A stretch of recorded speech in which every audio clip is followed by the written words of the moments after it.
lihat pemilihan lokasinya bisa jadi kaitannya adalah pelaku punya punya kenangan tertentu dan sehingga mau melakukan aksinya di situ. Misalnya salah satunya adalah bullying. Nah, kalau misalnya memang itu adalah sesuatu yang harus didalami, opsi yang harus didalami, profiling yang perlu dilakukan oleh polisi itu seperti apa, sejauh mana? Yang jelas nanti yang akan berbicara banyak itu adalah profiling pelaku. Dari profiling pelaku ini nanti akan bisa kita ketahui bagaimana keseharian dia di dalam keluarganya, dan nanti keluarganya juga akan ditanyakan anak ini seperti apa. Dan memang kalau kita melihat tren dari berbagai aksi teror baik di belahan manapun di dunia belakangan ini, terutama yang lone wolf, itu memang dilakukan oleh anak muda rata-rata karena kerentanan ideologi tadi. Makanya kita memegang satu prinsip yang sama di dalam praktisi teror ya, terutama kita yang sudah terbiasa menganalisis teror ini. Memang teror ini tidak ada agamanya. Semua orang memiliki kerentanan yang sama dalam hal ini ya, terutama dengan adanya keterbukaan dari media sosial dan berbagai media lainnya. Semua orang bisa membuat bom lewat YouTube, lewat tutorial yang tersedia di mana-mana, di Telegram dan sebagainya. Itu bisa dilakukan oleh siapa saja, terutama dilakukan oleh orang-orang yang merasa memiliki kekecewaan ideologis atau dia punya rasa dendam terhadap situs-situs tertentu. Nah, apalagi kalau kita melihat simbol-simbol yang ada di dalam airsoft gun-nya anak ini, sepertinya anak ini punya wawasan yang luas untuk bisa tahu tentang Trenton, tentang Bisone, tentang berbagai hal, misalnya 14 words dan sebagainya. Artinya anak ini punya ketertarikan tersendiri terhadap berbagai aksi-aksi teror, baik itu yang dilakukan oleh kanan maupun kiri, dan ini yang akhirnya terjadi gitu. Nah, dari sini ini menjadi pelajaran setidaknya bagi kita semua bahwa sangat penting untuk melakukan pengawasan terhadap ketertarikan seorang anak di dalam keluarganya, bahwa ini tidak boleh dibiarkan, dan hal-hal seperti ini menjadi anomali di dalam terorisme.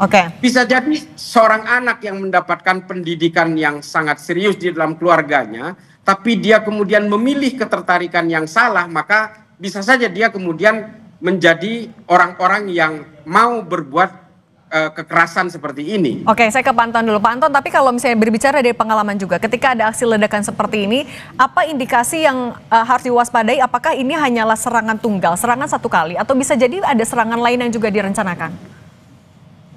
Kita belum bisa menentukan secara pasti. Apalagi tim Jihandak ini kan setelah melakukan isolasi dan pengamanan Handak ini kan harus membuat laporan. Begitu juga tim lidik untuk mengumpulkan barang bukti. Nah, di sini apakah ini individu atau kelompok, terlalu dini mungkin kita harus menentukan saat ini. Karena kan sifat-sifat teror ini ya biasanya saya juga sering belajar dari Pak Islah, diawali dengan sikap-sikap intoleran. Nah, ketika sikap-sikap intoleran ini sudah terlihat muncul, nah biasanya ada kelompok-kelompok yang ingin memanfaatkan. Nah, ini saya takut dia sudah terdeteksi intolerannya itu begitu tinggi, rasa kebenciannya begitu tinggi, rasa dendamnya begitu tinggi, baik terhadap individu, kelompok lain-lain, masuklah kelompok-kelompok tertentu sehingga ini bisa juga dijadikan alat. Kenapa saya katakan demikian? Karena memang bisa saja membuat bom molotov ini bisa siapa saja, tapi untuk bisa meledak dan bisa aktif dengan baik, kan ini pun juga perlu ada bimbingan, perlu ada mentor. Nah, biasanya ini ya orang-orang yang punya keberanian untuk melakukan bom ini perlu keberanian khusus. Nah, di sini untuk mendidik mental ini biasanya ada dari kelompok-kelompok tertentu. Dan ini pun juga kita juga dalam hal ini harus prihatin. Ternyata budaya kekerasan di Indonesia yang asalnya hanya perkelahian, mungkin ya penusukan, sekarang sudah beralih kepada bom molotov. Ini pun juga harus dijadikan satu kajian bagi semua, khususnya bagi para pendidik. Kenapa sampai ke sini? Nah, ini saya belum bisa menentukan apakah individu atau dimanfaatkan oleh kelompok. Nah, ini harus betul-betul dikaji. Dan mungkin nanti pun juga pasti akan di profiling siapa keluarganya lain-lain. Tapi pasti di profiling juga jaringannya, siapa kawannya yang terdekat selama ini. Ketika diketahui ada kawan-kawannya, ada mentornya dari kelompok-kelompok tertentu, ya mungkin mereka ini hanya dijadikan alat saja oleh kelompok-kelompok tertentu. Nah itu nanti jadi PR untuk profiling juga ya Pak Anton. Kepada Pak Anton, bangsa Indonesia gitu. Tapi kalau melihat barang bukti lain kan ada mainan, senjata mainan, kemudian ada juga bom molotov. Ini kenapa masih harus membawa mainan senjata ini? Apa pesannya sebenarnya mau ditunjukkan juga oleh pelaku di lokasi? Ya bisa saja itu sekedar sebuah pengalihan. Sehingga seolah-olah ini hanya sebuah individu anak-anak. Padahal sebetulnya di balik itu bisa saja terjadi hal yang lain. Nah, untuk mengelabui, sehingga kan pelaku kejahatan itu selalu ingin menghilangkan barang bukti. Nah, mereka di sini ya tidak menutup kemungkinan semua kemungkinan ini bisa terjadi. Tetapi di sini seseorang sudah bisa membuat sebuah bom molotov itu bukan hal yang sepele. Ini pasti ada mentornya. Nah, di sini siapa mentornya? Siapa pensuplainya? Karena di dalam penanganan bom juga ada siapa suppliernya, dari mana sumber dayanya, dan lain-lainnya. Ini juga aktor intelektualnya juga perlu kita sampaikan, karena biasanya dari hasil-hasil yang sudah ada sementara ini di Indonesia belum ada aksi teror ini yang individu gitu kan, selalu ada jaringannya. Nah, ini pun juga siapa tahu ini dimanfaatkan oleh jaringan tertentu yang sampai saat ini kita belum tahu, karena sekarang di anak muda pun juga gerakan-gerakan yang mengacu kepada kekerasan ini kan sudah banyak, seperti geng motor lain. Mohon maaf, bukan saya mendiskreditkan geng motor, tapi kenyataannya geng motor ini sampai ada yang membunuh, membacok, lain-lain. Ini kan kekerasan-kekerasan di jalanan. Nah, sekarang kekerasan melalui bom ini, nah ini sesuatu yang baru di Indonesia. Ini perlu satu penyelidikan yang seksama daripada rekan-rekan penyidik. Mudah-mudahan ini bisa diketemukan. Ya syukur kalau individu, tapi ketika ini jaringan, kemudian dimanipulasi hanya dengan senjata lain-lain, kemudian kita ini terlena. Nah ini jangan sampai juga terjadi, karena segala situasi, segala kemungkinan bisa saja terjadi di dalam ini. Dan sekali lagi saya pesan di sini kepada Pak Kapolda, segera tentukan manajer TKP sehingga TKP ini bisa steril ya Pak, untuk pengamanan juga. Tidak berantakan seperti masih saya lihat. Mohon maaf kalau menurut kacamata saya masih agak berantakan, kurang tertib gitu. Tadi kan juga tadi Pak Anton juga sempat singgung kalau ya bisa jadi ini tidak hanya belajar sendiri, tapi ada mentornya juga. Nah Bang Islah, biasanya seberapa rentan, kita masih belum tahu pelakunya usia berapa, tapi seberapa rentan pengetahuan terkait dengan dugaan terorisme ini bisa menular dari. Tapi jangan dijawab dulu Bang Islah, kita lihat dulu ini ternyata di Rumah Sakit Islam Cempaka Putih Jakarta ada Wakil Ketua DPR RI fraksi Gerindra Sufmi Dasko Ahmad sedang melakukan tinjauan, tampaknya didampingi oleh sejumlah politisi partai Gerindra lain. Ada Habibur Rahman, anggota DPR RI, ada utusan khusus Presiden Raffi Ahmad. Sufmi Dasko Ahmad menjadi salah satu pejabat publik yang melakukan kunjungan ke Rumah Sakit Islam Cempaka Putih melihat langsung penanganan kepada 27 korban yang dirawat di sana. Dari 55 orang korban yang disebutkan seluruhnya berjenis kelamin laki-laki dan mayoritas berasal dari kelas 10. Sana sebanyak 27 orang sedang dilakukan perawatan dengan luka yang berbeda-beda.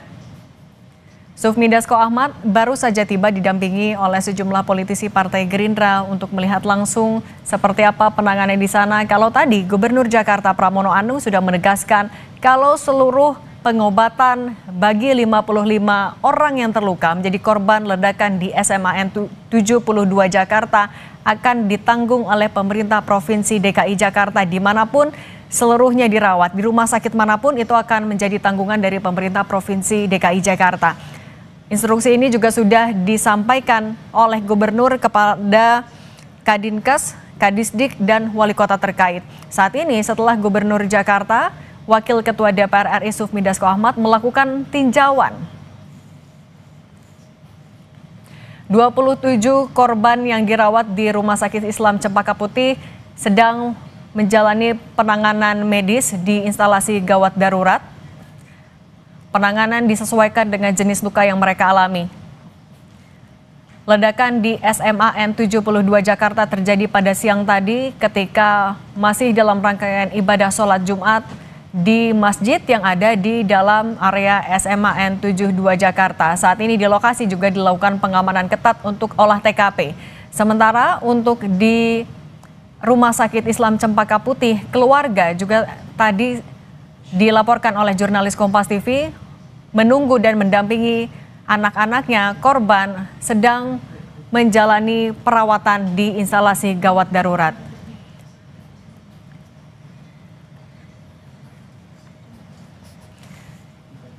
Kita lanjutkan lagi ke Bang Islah. Bang Islah, tadi pertanyaannya sebenarnya seberapa rentan informasi ataupun juga pengetahuan soal terorisme ini bisa ditularkan dari satu orang ke satu orang? Saya kira memang setiap aksi terorisme itu sifatnya selalu mengirimkan pesan, sending message. Itu selalu terjadi dimanapun. Kejadian yang terjadi di Jakarta Utara hari ini pernah juga terjadi di Amerika misalnya di Columbine. Itu juga terjadi dan ternyata setelah dilakukan penelusuran dan penyidikan, ternyata memang pelakunya memiliki relasi kuat dengan sekolah yang disasar itu, SMA waktu itu. Jadi kalau melihat dari pola-pola seperti ini, kenapa dia menyasar satu sekolah dan sebagainya, saya lebih meyakini bahwa ini dilakukan secara mandiri. Kalau ternyata dia tertular oleh ideologi-ideologi yang didapatkan, entah dari satu kelompok kajian atau dari media sosial dan sebagainya, memang engagement dengan berbagai informasi tentang ideologi kekerasan ini hari ini sangat berdiaspora dimanapun, di semua platform juga tersedia gitu. Tapi Bang Islah, sorry saya potong dulu, tapi kalau melihat dari barang bukti yang ditemukan, tadi ada senjata mainan, ada bom molotov, nah pesan yang mau disampaikan tuh apa kalau lokasi tujuannya adalah di masjid yang ada di sekolah? Ya ini kalau melihat dari semua yang simbol yang ada di dalam airsoft gun itu kan sebenarnya adalah pelaku-pelaku dari kelompok-kelompok yang lebih mengarah kepada kebencian terhadap agama tertentu dan kelompok tertentu. Tapi kita tidak bisa melihat itu karena kadang-kadang aksi terorisme itu memiliki anomali dan bergerak dengan logikanya sendiri gitu. Nah ini kan kalau kita melihat ini kan semua penyerang masjid. Artinya dia melakukan pola yang sama seperti idolatrinya mereka. Apakah ini digerakkan oleh kelompok Kristen sayap kanan misalnya? Belum tentu juga. Bisa jadi pelakunya itu juga seorang muslim yang kemudian terinspirasi oleh gerakan-gerakan ideologi tertentu atau kepentingan tertentu atau kepentingannya pribadi yang kemudian dia wujudkan ke dalam serangan seperti yang terjadi hari ini. Jadi sangat kompleks kalau berbicara tentang terorisme, tapi pada intinya adalah bahwa semua gerakan teror atau aksi teror itu pasti didasari oleh satu keinginan ideologi untuk memaksakan nilai sakral yang ada di dalam dirinya, kepentingan dirinya, untuk kemudian dilakukan dengan cara menakut-nakuti orang lain. Nah ini adalah definisi yang sangat baku di dalam dunia terorisme. Ya mungkin saya sama pesannya dengan Bang Anton juga, bahwa semua orang memiliki kerentanan yang sama. Tapi yang saya sayangkan memang ini seperti tayangan yang ada di sini ya. Orang main comot aja berbagai barang bukti yang ada di TKP tanpa menggunakan sarung tangan dan sebagainya. Ini kan mengurangi sakralitas dari TKP karena di dalam satu situs TKP teror itu seharusnya semua harus berada di tempatnya, jangan disentuh karena nanti yang akan berbicara adalah lapor. Inavis dan lapor yang akan berbicara, ini yang akan memberikan pemetaan kepada penyidik untuk bisa menentukan pelakunya ini sebenarnya melibatkan berapa orang, jaringannya kemana kalau memang ini berbasis jaringan. Nah ini yang harus dihindari sebenarnya. TKP yang kemudian diacak-acak seperti ini sangat membahayakan terhadap produk penyidikan nanti. Oke, TKP seharusnya masih steril. Nah kalau Pak Anton, apa yang sebenarnya biasanya menjadi kendala untuk penangkapan dan juga untuk mendalami seorang pelaku dugaan teroris? Saya kira kalau masalah penangkapan ini biasanya kalau identitas pelaku itu sudah diketahui, tetapi pelaku itu sendiri ya berlari-lari, bersembunyi gitu kan, sehingga tidak terdeteksi adanya di mana. Apalagi sekarang ini sudah tahu, kalau dulu masih bisalah dideteksi melalui HP, nomor lain-lainnya. Tapi kalau sekarang kan pasti mereka pun juga sudah lebih pintar. Mereka melakukan secara ya istilahnya sembunyi-sembunyi tanpa membawa alat-alat elektronik. Nah, itu yang kesulitan dan juga kalau dulu itu kesulitannya itu kemana? Karena disembunyikan oleh ya jaringannya itu sendiri, sehingga kita pun juga lebih sulit. Nah, kalau di dalam hal ini yang sekarang ini ya justru ini siapa pelakunya tetap kita harus lihat ya. Saya kenapa istilahnya itu memberikan satu argumen kenapa orang ini berani melakukan pengeboman. Karena untuk bisa berani melakukan ya tindakan bom blasting ini perlu satu mental khusus gitu kan. Nah, makanya di sini kenapa Bang Islah saya curiga ada mentor gitu yang ngomporin gitu kan. Yang harus berani, bukan hanya sendiri gitu kan. Karena ini baru gitu kan. Nah, makanya saya mengkaitkan apakah ini kenapa simbolnya senjata, ini pun juga bisa saja ini dikaitkan bukan hanya sekedar di TKP sekolah, tapi ini pun juga di komplek militer ini nih. Nah, ini Pak pun Anton, juga perlu ini kita juga kaji bersama. Saksi bilang ada 3 titik ledakan, Pak Anton. Satu di dalam masjid, 2 di luar. Itu kalau dari keterangan saksi, ini juga apa yang bisa dibaca dari temuan ini? Ya memang mereka ingin menakut-nakuti tetapi secara sporadis. Nah, apabila ini justru tadi saya sampaikan, tolong TKP segera diisolasi karena yang ditakutkan itu secondary device gitu kan. Ada ledakan kedua yang mungkin saja bisa saja melalui remote atau semi remote, melalui robot yang tidak terdeteksi oleh tim jihandak. Nah, justru ini justru lebih apa? Ya, urgent ya, Pak? Lebih berbahaya karena bukan hanya di dalam tapi ada di luar. Makanya betul-betul saya tadi menitik beratkan karena saya tadi betul kata Bang Islah, semua ya istilahnya itu penangkapan pelaku diawali dengan pengolahan TKP yang cermat, layak, benar, sesuai dengan situasi dan kondisi. Nah, apalagi tadi ada TKP dulu, bisa saja nanti 100 meter dari sana. Apa mungkin tim jihandak bisa mendeteksi 100 meter dari sana? Nah, itu kan, makanya sterilisasi jadi PR yang sekarang harus dilakukan. Sebentar Pak Anton, saya ke Bang Islah dulu. Bang Islah, ketika ini dilakukan di sekolah, banyak korbannya adalah anak-anak. Sekarang fokus dari tim gabungan artinya harus apa nih sekarang? Yang jelas dari pihak yang sedang melakukan olah TKP akan ngecek surrounding area ya. Pertama pasti mereka akan ngecek CCTV dulu. Originnya akan ditarik mundur, dari mana anak ini datang, bagaimana gesturnya anak-anak ini ketika sebelum melakukan peledakan. Kemudian ditarik mundur sampai ke radius manapun, sampai the real originnya, dari sumbernya. Dia berangkat dari rumah mana, berapa orang dia berangkat. Dan kemudian setelah diketahui profilingnya, maka petugas pasti akan melakukan penyidikan terhadap keluarganya, rumahnya, termasuk juga handphonenya nanti akan diselebrate dan akan dibongkar. Dia berkomunikasi dengan siapa saja, dia nonton tutorialnya dari mana, ideologinya dia dapat dari mana. Saya kira ini akan menjadi satu perjalanan panjang dari sebuah proses TKP ya, dari yang paling awal sampai kemudian terjadi ledakan itu. Ini melibatkan berapa orang, tapi memang kita tidak bisa berandai-andai karena nanti TKP yang akan berbicara dan juga pelaku sendiri yang akan berbicara. Tapi kita tunggu saja hasil penyidikan dari Densus dan Polda Metro Jaya. Baik, kepastiannya kami tunggu sama-sama Pak Irjen Purnawirawan Anton Carlyan dan